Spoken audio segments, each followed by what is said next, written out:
Hey Mary. Hello, how are you? Good, how are you? Good. Good. It's Friday. It is. I'm so glad it's Friday. Oh, so excited. Are you doing anything fun this weekend? Yeah, I flew up to the Bay Area, spending some time with family. Nice. You have siblings? I have siblings, and then we're actually going to my sister-in-law's for an early Christmas Oh, this nice. weekend. Yeah. Do you normally do Christmas at home then? We do, although when we moved to San Diego like 2 years ago, so it's harder for people to come down. So we're trying to do it a little bit earlier as like a new tradition. Gotcha. Good. Well, that's nice. Yeah. How's your work week been? It's it's always busy. Probably just like everyone else on this call. Yep. I think that's the world we live in. Yeah. Give people a few minutes to hop on. So, from your point of view, how do you think our industry vocation is doing? Do you think it's improving? Who was that? Sorry, the question was our How do industry. you, yeah, how do you think it's doing? Like this last year has been a bit rough. How do you think we are at the end of the year here going into 2024? Um, I think overall, that's a tough question. 'Cause I think so many industries are getting hit, um, from layoffs and whatnot. I wish I could say like our industry is immune, but it's not. Um, but I think overall, like, I think we're focusing on the right things, especially as companies kind of pull back and they're looking at just how do they invest in the not just the customer relationships, but making sure that the customer is successful. Yeah, yep, I agree. I think I've seen more job postings recently, so I guess that makes me hopeful for next year. Yeah, Um, and yeah, I think companies need the focus on customers. I don't think they always do well with the hiring aspect of finding the right person to do it or um, even letting that person have the autonomy to do that job. yeah, But I think that's part of the world of SaaS, so or technology, whichever.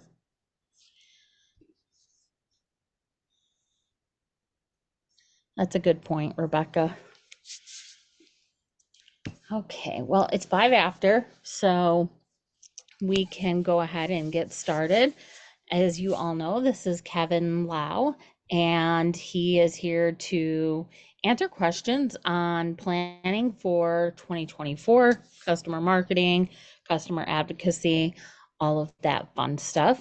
And yeah, so we need your questions. Go ahead and throw them in the chat or just raise your hand or just pop right on there and we can get started. Kevin, is there anything you want to start with or just let them go? yeah. So I don't I don't have anything like prepared since this is really just Yeah. Q&A, whatever you guys want to talk about. I could pull up some examples as it comes up based on where the conversation goes, but I would say we did just to kind of kick off planning. Some of you guys may be actively finalizing budgets like this month or rolling out your plans. At F5, our planning cycle actually started back in the summertime. So we're actually finishing up our Q1. So we've actually gone through at least one, almost a full solid quarter. So we went through that whole process and there's moments where it's stressful, especially when it comes to asking for budget. Um, getting headcount, stuff like that. So I'm happy to talk about some experiences there or what else, anything else you guys are thinking about. Great. It looks like no one has any questions and they're all set for next year's planning. If not, we'll I just look at actually, each other for an hour. I actually have a question.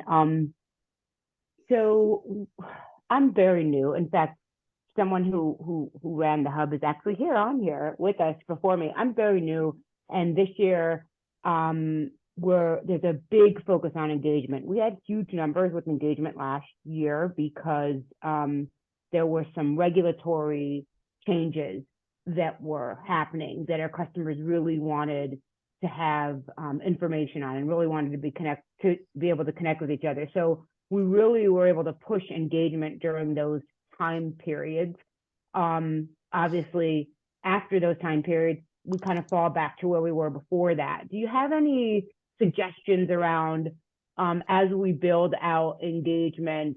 They're looking at maybe 25% year over year increase of engagement, which is a little bit of a stretch. But what are some of the things that you are all doing to kind of drive that engagement? We get a lot of people come and they're a bit passive and maybe reading or checking things out. But any thoughts around how you build out a plan to really kind of drive that engagement throughout the year?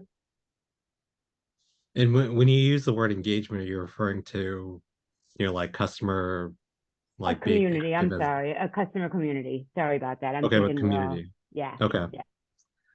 Um, well, I think it goes back to just kind of like like primarily what are you trying to solve for and what are the goals behind it?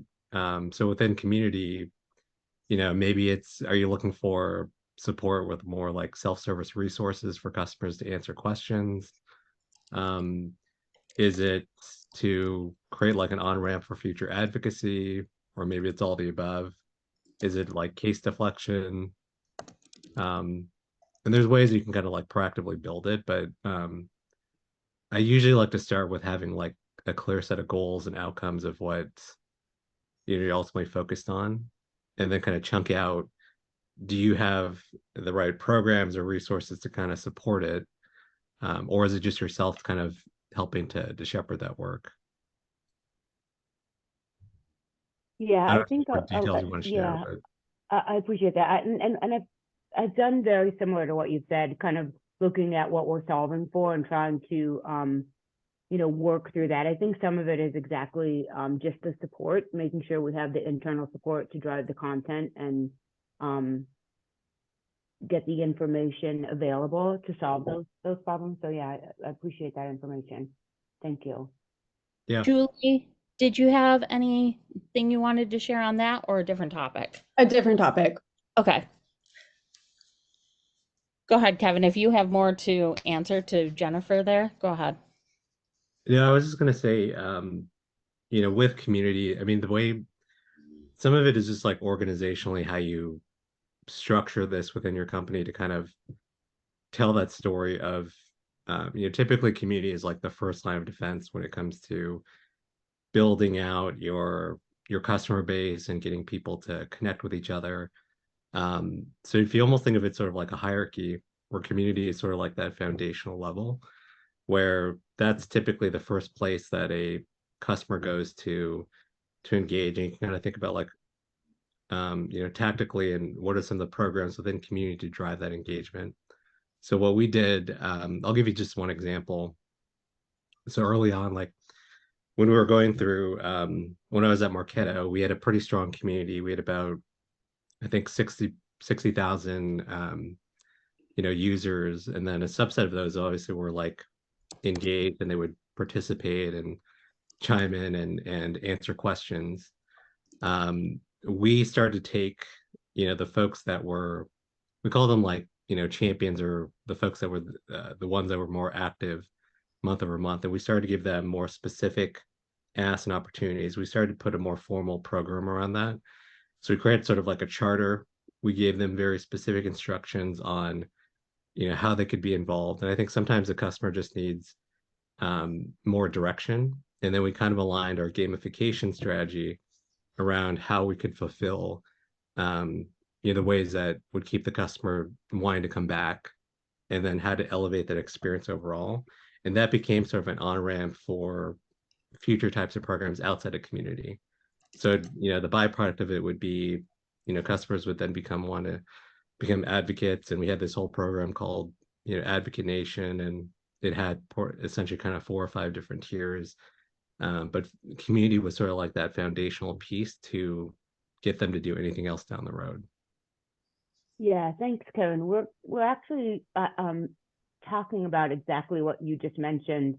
We have a few champions that are in there every day, and we're going to showcase them as part of the journey. So if they're giving us like what they feel they're experts in, and Yeah. then we're going to try to kind of drive customers who have questions to them to like kind of notify them if they have a question. And they've been pretty, and like we have like a welcome person who's going to help them navigate around the site. So yeah, it's good to hear that's worked before, because we were kind of thinking about it, and yeah, that's a good confirmation that maybe we're heading in the right direction. Appreciate that info. Yeah, that's awesome. And I think Mary also has, she's posted sort of a couple examples, I think, within the broader Slack channel on kind of like frameworks and targeting certain personas and interest levels based on, the type of advocates you have in your community. I did do that. Good point. I, Let's I see pay what attention when I try to, or I try to pay attention. let's see what Julie has to say. Julie, go ahead. Okay. So Kevin, thanks so much for doing this. I actually saw this meeting, Mary, yesterday, I think on Slack or something. I was like, this is so perfect, because I'm in the middle of the planning exercise for H1. And my boss is very, very like, he sees my job almost as customer demand gen, and he wants to find any way possible to directly prove ROI to my role, etc. So he's not big on community, really. He's not big on retention, at least right now, while we're in, this time. So he wants, my plan to reflect, again, anything that will directly tie to ROI. Since I started about a year and a half ago, I've been talking about this advocacy program, the launch of this advocacy program. It keeps getting pushed because, again, of my priorities with like upsell campaigns and things like that. But I'm in a place right now, and this doesn't happen often, where I'm like just looking at the plan for each one, and I'm like, I don't know what to put. If I either need to find something to replace the advocacy program, or I need to find a way to justify the ROI of the program. So I want to get your thoughts on, what I could potentially do to really create a plan where I can say, like, I'm confident that this is going to drive revenue for the business. Okay. And I'm assuming do you report to like a VP of demand or? Yeah, exactly. Okay. Yeah. Um, so over the year and a half that you've worked at the company, what other types of things have you been like focused on? Lots of webinars, Taylor, to your point, both for product adoption and upsell themes, lots of email campaigns, and lots of, I'm like, what do I do? In-person events. And then I am also, responsible for sourcing customers, developing case studies, testimonials, things like that. So it's like I need to also incorporate that into my plan, because there's no one else at my company who's able to do it. But to be able to do that, then an advocacy program makes sense. So it's like, again, I don't know if they realize like how much time and effort it does take to successfully source the right customers and create that camaraderie and things like that. But yeah, I pretty much cover all aspects of customer marketing. Okay. And so he's really pushing it towards upsell, cross-sell, because that you probably have like some type of target or number that demand is responsible for, it sounds like.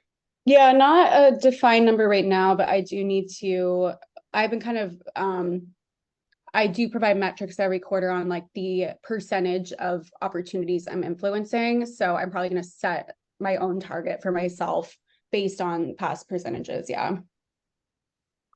Yeah. I mean, if he's coming from like a demand perspective, I mean, I usually always, whenever we have these conversations about trying to sell, upsell and cross-sell solutions, I really try to go back to, in order to even do that well, you have to focus on making sure the customer's successful and they even see value in your product before you could sell them more stuff. Otherwise, you get into a challenge where sometimes sellers, they just have seated deals, and then they buy something and then they churn a year from now, and then it doesn't really help anyone, and then you have another problem that you have to solve for.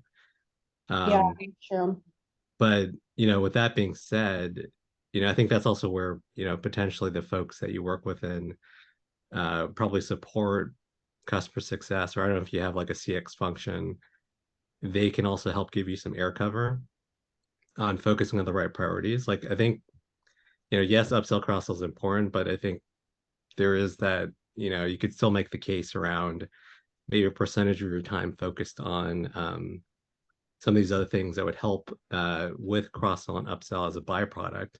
We did Mm, talk a lot about advocacy, but you could also even do something. I don't know if you have like an account-based marketing team.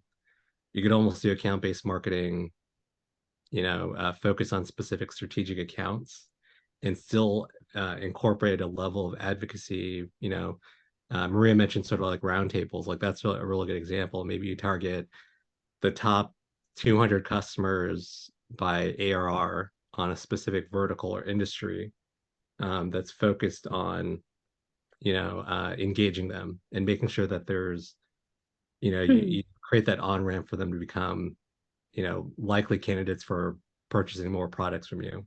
There's a level of advocacy that goes into it, as well as event planning, and to some degree, I think even retention, because you're making sure that those top customers are happy, they're successful, you know, and they want to stay with you. those are all really good ideas. Thank you.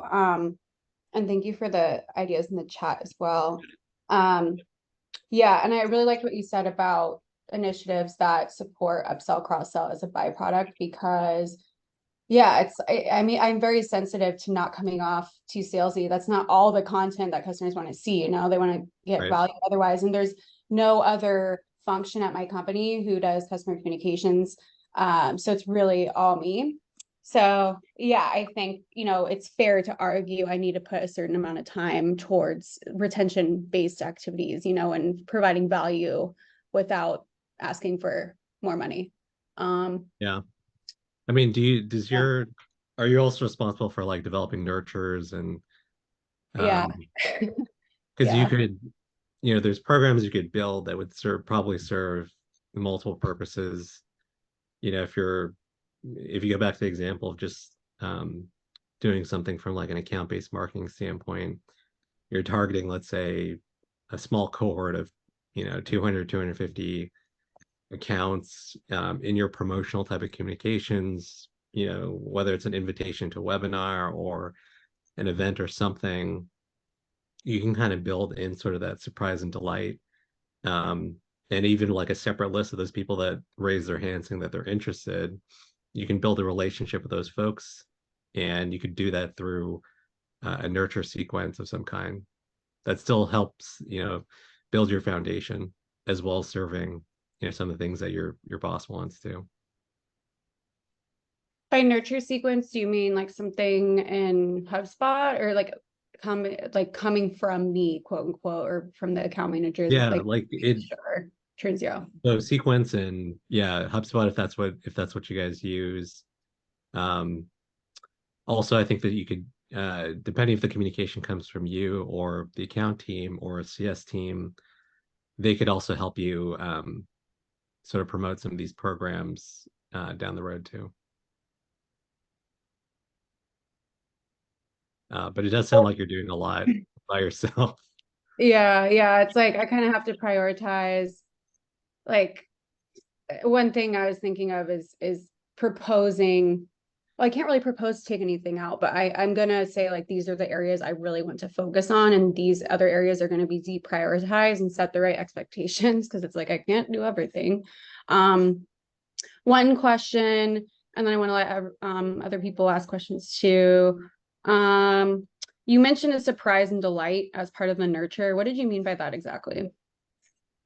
Well, it could be just, you know, uh, it could be invitations to like other types of initiatives. I mean, you could give away swag and incentives like that, but it could also be an on-ramp to, joining if you have a community and other touch points. So it's sort of almost like a resource guide or self-service resources that you could pitch, that would be helpful from an advocacy standpoint or retention standpoint. I don't know if you guys also use, things like Influitive or other technologies within your tech stack. Yeah, we do have Slack 5. I chose to invest in it earlier this year, but I haven't really had the bandwidth to get as much value out of it as we potentially could be. So that's another aspect as well. I need to decide Mm, like, do we continue to invest in this tool and really try to make it work, or do we just give up on it? gotcha. Yeah, I was like, and I'm sure other people have been in this same situation. Like I was evaluating, is this going to make my life easier, or is it just going to make it more difficult with having to like administer a platform and implement it and set everything up? Yeah. Um, so yeah, I haven't really, it's been like hanging over my head for a while now. I'm like, what do I do with this? Um, but yeah, unfortunately, it doesn't really offer that community functionality. It's more like getting the customer voice type of Right. platform. Have you tried to make the case for, asking for headcount or a contractor or someone to help you even on a part-time basis? It's not really feasible right now at our company, unfortunately. But yeah, I mean, I think I need a position like, hey, if you want me to do all this, then we need another body. If you're expecting, to Right. for me to go full throttle in every direction. But yeah, I've tried to bring it up in the past, but I've kind of told my manager like, oh, I really need another person, but I know that's not going to happen right now. And he's like, yeah, it won't. So Yeah. And I think that's totally fair to push back on the workload too, so that you're not getting burnt out and your boss is just kind of expecting you to do 120%, if you're not capable of doing so. And I think that's also the challenge when you're a team of one. If you do everything, then they kind of just assume that you're capable and you don't need any other help and support. But then if you could start to push off saying, this is where we can go. If we did have additional resource, this is kind of, your vision of where you want to grow the team. It starts to unlock once you start having those conversations with not just your boss, but some of the peers that they interact with to kind of make that case. yeah, for sure. Well, thank you. Yeah, I'm definitely going to think about leveraging both in-person and virtual events as a big part of the plan. And I think, yeah, this benefits prospects and customers as well. Um, so yeah, I want to give other people the opportunity to ask questions too. But thank you, Kevin. I appreciate it. Yeah, no worries. Maria, did you have a question around the customer-led roundtables and showing revenue? No, I was just commenting on it. Okay, all right. Um, Rebecca Grossman, you had posted a question about customer conferences, Oh, and yeah. would you mind sharing that? Yes, I would love to share that. I gotta fix my camera. Sorry. Okay. So, hi everyone. I'm Rebecca. I head up customer marketing at ChargeBee. Just want to say so much respect for everyone that has these one-person teams. I have 5 people on my team. One of them does social, but I've got 3 people on advocacy, 1 person on life cycle, and I'm actually campaigning for another person on life cycle. So, I really think that we need to do. I mean, it's hard. So not blaming anyone who's not doesn't have bigger teams, but we need to really advocate for that. I will say we also own our customer conference, which is a huge, huge part of what we're doing. This is the first one we're doing. And one of the head of Thule's expansion work said to us, what can we do on site with our customer conference to drive leads for expansion? So I had posted that in the community, but if Kevin or anybody else has ideas, would love to hear any experiences that you all have had around that. We've got a few hundred, ideally, we just open registration. We'll have a few hundred people, a few hundred of our customers there. And yeah, just trying to make sure we maximize expansion opportunities. Hmm. Um, assuming you guys already have plans for like, do you have like a showroom floor, like a community pavilion of some kind with like booths and vendors and all that kind of stuff? We do, but you know, it's interesting. Like we're planning on having, we have to figure out the name of like a more technical Genius Bar, and then we'll have some partner sponsors. Uh, we don't really have a space for us to promote our own stuff there, so that's an interesting thought. Um, one thing that we also used to do, like a Genius Bar where we had like, almost like ask the experts any question, customer can come up. We would have all of our champions that would speak in a breakout session. After their breakout session, they would then tell people, hey, go to my booth or go to our community booth within the pavilion, and they'll help answer additional questions about the product and solutions. And then they would be paired up with a PM or a solutions consultant to kind of help facilitate that conversation. So it wasn't like a hard sell. It was really just like if someone that was new using the product or they were evaluating it, they could talk to a peer, but then the accountant would also be available to take that intake as well and follow up with that customer afterwards. The other thing that we did, I think from like I guess this would serve sort of like a cross sell situation. Um, so I don't know if you guys may have multiple products or multiple solutions as well. We would have panels and panel discussions, whether it was on main stage or in breakouts, where, for example, we would have 4 or 5 different customers from different product lines talk on a panel together on sort of like what is the value add. In this case, it was like of the Adobe Experience Platform, which was essentially kind of 4 or 5 different solutions. And each of these customers had an experience, being part of our advocacy programs. They were user group members and other things. And so they would talk about just how each of their solutions help supports the business in a bit bigger capacity. So one was from like marketing automation, one was from analytics, one was for a web solution. And so that created sort of like that opportunity where people can kind of think about it just beyond not just the solution that they're using, but if they had to think about a future state from a digital transformation effort, that's kind of what we were selling. Um, they could talk to those experts in one session, and then we would also have it sort of like a Genius Bar as well. And then we would then pitch the idea of like, hey, we have this community, you can have more access to that, talk to other experts, and we have more details on how the solutions work and whatnot. So it wasn't like One a idea, hard just sell. It yeah. was more just, yeah. One thing I just thought of, and I see Daniel has his hand up. When you were saying that, I'm curious if you've done this or anyone else has done this.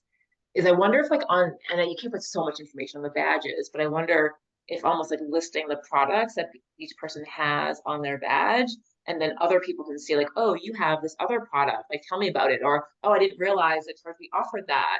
Mm. And sort of Yeah, the badges idea work. that you. We used to do like little pins that people would have. They could put it on their jackets or whatever. Um, so that could be, yeah, another way to kind of facilitate conversation. Or if you have like a networking event, like a VIP reception of some kind, it would help kind of self-identify what products they're using. Yeah. Hey, Daniel, what do you think? Yeah, a couple things on my end. One, it's a blessing and a curse, but traditionally we've done conference-driven development, which means we often have sort of beta and or alpha projects that we announce at conferences that we then say, hey, would you like to be part of our private beta or private alpha? And we have a giant QR code that we just put up there that we talk about during our internal talks, right? The talks that are given by our engineers and like, hey, we want some feedback. Here's something really cool that we've been doing. Sign up and you'll get access to it, right? You can be the first line of defense is not the right term, but the first line of feedback that we get. And then it doesn't sound like you're selling to them. You are getting them involved early on. and you get a lot of people who want to, provide feedback and provide that sort of access. On the flip side, the thing you just mentioned about stickers, we don't do it with our external the attendees, but we do it with the people who are there from our team. Like, these are the experts on this product. These are the experts on that product, and it works especially well when you have that genius bar. We call it the Ask the Experts booth. And so when you go up there and you have a specific question, you can see, like, this is the person that I should talk to. Or even more, there's got to be a bunch of people at your own company that don't know what other people are experts in. And so when somebody comes up to them and says, hey, I have a question, and they don't know, they can be like, talk to this person because they are that expert. All Yeah, right, that's a Mary, good this is idea. worth the cost of admission. This is amazing. Thank you, Dan. Sorry, Daniel, I didn't mean to cut you off. I Oh no, love yeah, that idea. I was all done. Okay. That's such a great idea. It's those little details. Thank you so much. Yeah. Yeah, thank you, Daniel. Okay, who's next for a question for Kevin? Do we have any in chat?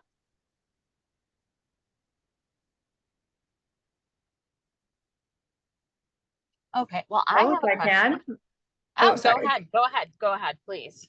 Okay, thank you. Thanks, Mary, for setting this up. And hi, Kevin. I've been a fan for a long time.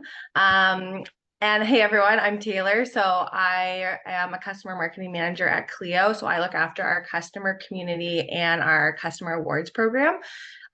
So Kevin, I wanted to ask you about your experience with the Adobe Customer Awards. I always was a big fan of the branding that you did for that. And I wanted to see if you had any recommendations on just how to get more submissions for those awards. Good question. I think Daniel also has, he probably could add some stuff too, since I know you guys had your awards program recently. Um, whatever the case is, I think it's people always like to procrastinate into like the last minute. And I think in the past, when we used to run the awards program, we always would have probably 85% or more of the submissions that would came like literally in the last week. Mhm. And it was like a hockey stick moment, and it created so much stress and anxiety. But that was always the case. It would come in the last minute. But to answer your question about like promotional channels, um, actually probably 70% of our submissions actually came from our partner ecosystem, as opposed to, roughly about 30% directly from the customer or from, the account teams and reps. So what we used to do, as sort of an incentive to the partner ecosystem, was that we didn't do any spiffs for them, but we would give them some recognition when it came to actually announcing the awards. So in the past, when we used to do it virtually, we would say, hey, if you submitted this customer, you would get your logo, flashed on the screen. We did this virtually on a LinkedIn Live, and so they'd get some like free press and some free visibility. We would also do things like press releases and blogs to kind of highlight the partner, just to kind of add that additional, carrot on top. Um, so that was some of the things that we did with the partners. I think with the account teams, we would also incentivize them through a spiff. So we would have a tiered process. Um, One, if the customer became a finalist, the CSM would get, I think it was like maybe $500 at the time, as an incentive. And then if that customer ended up winning an award, they would get an additional, it was like 1,500. So they can make about $2,000 for that one customer if they won a category. If they won multiple categories, then that would be like a multiplier effect. Um, and we would also do leaderboards. Like I think that actually became a way to kind of just make it more competitive. So we used to have the different regions compete with each other for who drove the most submissions, and then we would escalate that. Escalate's not the right word, but we would drive that to the visibility of the senior leadership teams. So folks that were the presidents of the regions or the sales leaders, etc. We would send out an executive comm, once a week that said, here's the state of the state when it came to the awards. And that actually helped kind of boost submissions too, because it put that like additional pressure to drive some of those submissions from each of the territories. Cool. That's a great idea from the, like, we don't really work with our sales team or our cross-sell sales team for submissions, but for our CSMs, for our bigger accounts, that's an awesome idea about the spiffs and the executive comms. Because for us, like, I mean, I'm obsessed with our customer awards. I love it. I love reading the stories. I'm not too worried about the quality of submissions. Quality is actually very strong. It's just every year we see the same amount of submissions, but new ones. Like we just haven't seen that massive growth over the years, even though they're good submissions. So I just like want more exposure for the program in general, just to kind of create more of like a brand around it.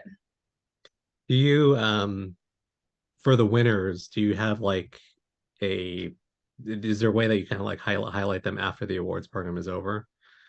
Do you do like a roadshow? Do you do like interviews or podcasts or anything to kind of promote the following year? Yeah, I think I can do a better job of showcasing them after the awards, but pretty much they get an amazing prize package. Like we have 7 winners. I fly out to wherever they are in North America and meet them, and we shoot a promotional video of their story. They get professional headshots, like a really good marketing package. And then we fly them out to our customer conference, wherever that is, in the US. And then we like put their face everywhere. They sit on our customer panels. We do like a formal ceremony with our CEO. So they Oh, get a nice. lot of Okay. exposure and it's a great package. But I think I could do a better job of like showcasing what people win, because a lot of times people are surprised, being like, whoa, that's the package that I won. That's amazing. Like that's not the driver for them to submit an application or a submission. And when they find out the prize package, to them, that's like the bonus. Yeah. So I think I could do a better job of being like, this is what you could win in that experience. I think, yeah, I think you're doing all the right things. Like, one thing, if you want to do it as an add-on for folks that have won won an award, or even the people that might be finalists, you could have them do a video or write-up on what was their experience like to actually develop their application. Because I think sometimes there's a fear of just how much time and effort goes into it, and if they don't win, then it's like they feel like it's all for naught. Right. So we used to actually have some of our advocates start to submit the applications, and the ones that won, we would do like an interview with them, how to make a award-winning application, what that experience was like, and what level of detail are we expecting. And we also used to have office hours with our internal team, because I think one of the pushbacks we used to have was that it's a big time suck, right? Like if the customer had to do it, because like our application would take probably it's fairly detailed. It was like, I want to say 20 something questions, really diving into not just the contact details, but the actual use case. And it was a very stringent process before we would actually select someone as a finalist. Mhm. And then we had a criteria on the back end where we would have a matrix where we would have to look at sort of the ranking on a score of 5 across different spectrums. Or is there a revenue impact? Is there product utilization? What solutions are they using? All that kind of stuff to warrant them being a potential finalist. And then all the finalists would then go up for a review committee to select the winner. And so I think just maybe making it, maybe having some of your winners like highlight what the process was might be helpful. Yeah, Kind that's of a great spotlighting idea. that. Okay, and I then one saw that. question. Oh, sorry. I saw that Alexi and Daniel both seem to have something to add. If either of you want to jump in, or if somebody else has another question.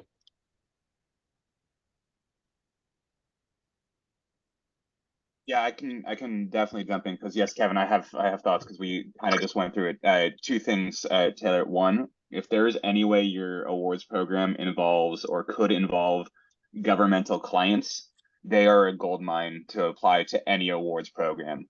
They love to be able to show. They can't accept a lot of winnings, but Yeah. the thing that it allows them to do, speaking of budget, is showcase to the people that give them budget that they are important. And you have never met a more competitive group of professionals than you have interagency people that are trying to beat out other people in the government. And even more than that, if your awards program involves people in the military, like they will go all out to be like, we are the better branch of the military when it comes to technology. The second part I had, when it comes to how to get or how to showcase what people win, we fly people out to accept their awards, but they get more excited about being in the place where the people who created our software are. So as opposed to just saying like you're gonna fly out to be at this event and get your award, no, you're gonna be there with the founders of our company or the creator of the software that you are being awarded. Like you get to stand and talk with him and hang out with him for hours upon hours. So find that like the people who are applying, find the nerdy thing that would get them to Kevin's point. Like it's a long process. Like what's the thing that would, speak to them as humans as opposed to, oh cool, I get a trip. But no, what do I get out of it? Yeah, that's a great call out. Quick question, like, and if anyone wants to jump in, because I'm like very on the fence on adding this in, and I know I'm taking a lot of time because our applications, they have to do like a pretty strong application as well. I was like, should I hint like that they could use ChatGPT to make their application stronger? Or I'm like, is that dangerous to mention that people can use it as a tool? Because right now, like I work with lawyers, like a lot of them are good writers, and like that's obviously what makes submissions stand out naturally if they're a strong writer and they're good at storytelling. So I'm like, is that dangerous to kind of be like, if you don't have time, put in all of your ideas into ChatGPT? What do people think? One idea, Taylor, and I can put the link in. I forget exactly what words we use. We say something like, it doesn't have to be perfect. Just tell us what the idea is and we'll work with you. Like we don't expect people to send us a beautifully written story. We just want them to share some ideas. So I don't know if you need something like so amazingly well written, or if it just needs to be some information and some basics. Like what do you actually need for the submission? When you publish it, you're gonna make it better. Yeah, that's a good comment. One thing that might help too, just to overcome sort of the obstacle of just getting them to submit, is having an example of a anonymized application Great and idea. post that on your landing page, your website. We had to do that in the past just so that people had an example of what is the basic expectation there. And you'll get some versions that just you could tell people didn't put much time or effort into it and people go above and beyond. But I think just sometimes having a example just so they can reference would be useful. Yeah, I love that idea. Okay, thanks so much, everyone. This has been really helpful. Yeah.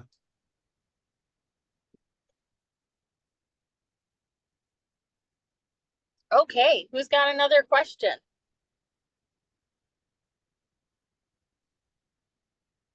If you placed one in chat, I probably can't see it because I had to get it in the car. Yes, I know, not the greatest host experience. Sorry, Kevin. Okay. Yeah. So I guess while we're waiting one thing I'll just add on, Taylor, to your question too, is for some of our customers, especially when it came to executives, I don't know if you have an executive category, we actually would have, so we worked with Big Sky and as an agency that helped us with some of the number one, reviewing of stories, reviewing of applications, but also helping with submissions. So we would do this in a not in every situation, but for an executive audience where maybe they just didn't have the time to do this, we would actually give this up as a service. So if the customer would rather talk to someone about their submission, we would have Big Sky actually be available on the phone to capture the insights and do the writing of the submission. And we would have that customer review it before it was submitted. I would obviously wouldn't offer that to everyone, but in some particular cases, if it's a certain logo you want them to submit, and this doesn't mean that they're going to be guaranteed any spot in winning by any means. It's just to help them with their application process. Yeah, that's a great idea for our bigger clients and customers. Thank you. Kevin, my question is, so I've seen a lot of customer marketers start to really focus on adoption, retention, and revenue. Can you talk at all about what either of those would look like for implementing them into your year, like you're planning for a year? Yeah. It's a good question. I think it's sort of so some of this is the blessing and the curse, right? Like most of us, I think, do customer advocacy as, that's a big portion of our jobs. I think sometimes what happens is we get pigeonholed a bit where teams just kind of expect that's all we do. And what I've been trying to articulate, even just to our team internally, that it's almost like a three-legged stool, if you want to think of it that way. There's advocacy adjacent types of programs and initiatives that largely fit under customer marketing, right? There's community engagement, there's management there, and then there's also that life cycle and retention piece. And I've had to do a lot of education on why we want to have that full funnel support, and I've had to kind of articulate why. There's a diagram and example that Forrester shared at their user conference that I've kind of copied a bit in my decks and presentations because I think it's been really helpful. I'll actually show it to you really quick because it helps set the stage for why you need certain things. So this slide, you guys may have seen this multiple times, but let me. Oh, I didn't. I think Mary, you have to let me share my screen.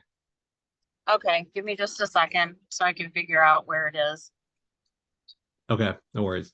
So that's been how I try to pitch it is just how do we support the full own side of the customer journey, as well as the buy side as well from a prospect angle, to kind of showcase what else could we do in a future state vision.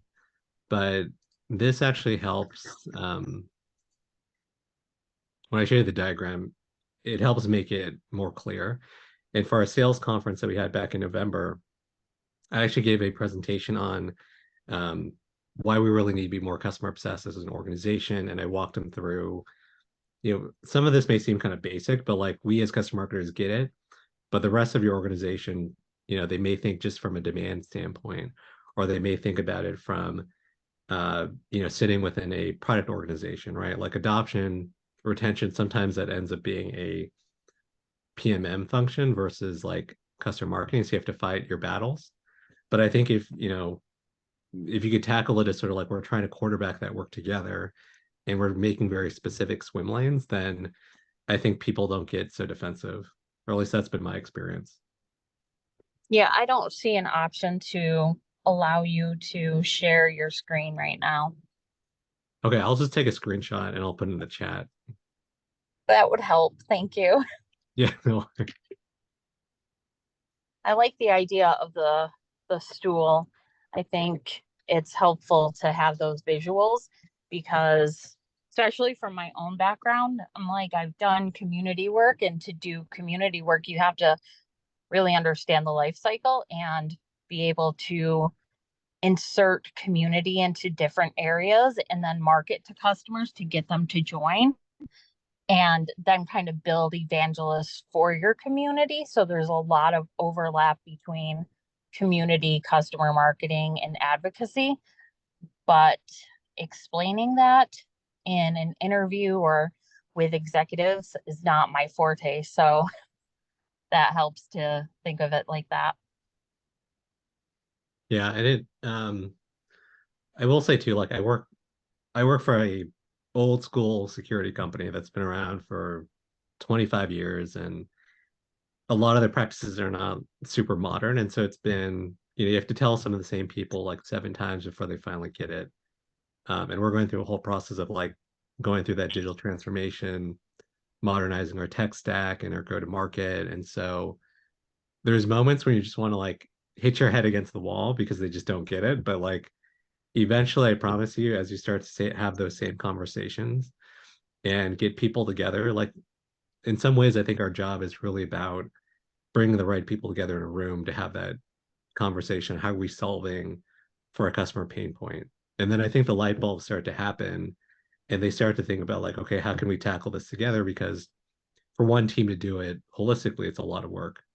And then it starts to open up the conversation of future growth and what's possible in the future.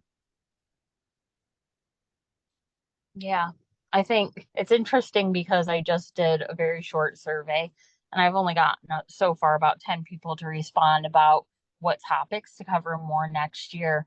And the least liked topic is like internal collaboration, but it's one of the ones that seems to be almost more important than a lot of the others, because if you don't have that internal collaboration and alignment and building those relationships, it's a lot harder to be super successful in what you're doing and make sure you're successful with the customer too, because so many different people are trying to grab the customer's attention. Yeah. I also will say like retention has been sort of like it's been a big like a big focus for us because well, one, we made a shift from hardware to SaaS about a year ago. We had all these acquisitions, over the past 2 or 3 years, and they rolled out a product that was probably beta at best when they should have validated this before they went to market. And so they had churn, they had some challenges with just, maintaining customers that want to stay with us, as well as continue to sell. And then I think I've had to articulate like, for every customer that we lose, it just means that our sales team has to work harder to make up that number. And I think people start to understand that when they think about the bigger picture. And it's helped me to kind of articulate to our marketing leadership. I will also say like our marketing team, we call it ourselves DMC, so data, marketing, and customer engagement. And so we don't just do marketing; we also do the CX component. And that was my former boss's her job that she brought into marketing previously because CX didn't really exist before. And so she's been like a good advocate and champion for thinking about the full customer journey versus just like the demand motions that most CMOs care about.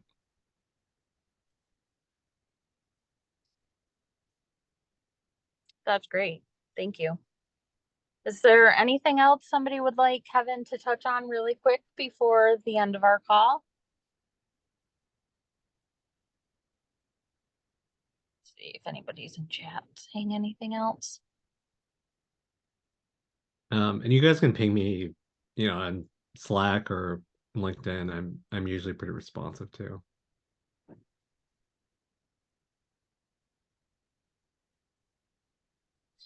Nope, everyone's just saying thank you right now. And yes, I would just say too, if anybody wants to reach out to Kevin, he's very helpful, very responsive. And if there's any interest in follow up or talking more, I'll see if I can work with him on that, though Christmas is very soon, so that might be difficult. But yeah, in the newsletter this week, I included several calls from this year on just like Kevin's call from building awards programs. We had a big reference program that was shared throughout the year. Sienna shared about her executive engagement program for advocacy. And there's just several others. So you can find that on Substack. It's like cmaweekly.substack.com. And if you have any other questions, you can post in the community. And I don't see, let's see. Oh, and Daniel says happy Hanukkah to everyone who's celebrating. Happy Hanukkah, Daniel. Ooh, and Kevin says if folks have questions for how to ask for money, I can share my approach after. Yes, please. I love asking for money. Yeah, I think that's about it. So everyone can go back to your week. Thank you so much, Kevin, for sharing this on social media and jumping on and sharing your thoughts with us. You're always giving back to the community. It's so helpful. So thank you for doing that. Yeah, for sure. And thank you, Mary, for always hosting these and bringing people together on Fridays. No Awesome. problem. It's fun. Okay, see you all next week. Bye. Okay, thanks. Bye.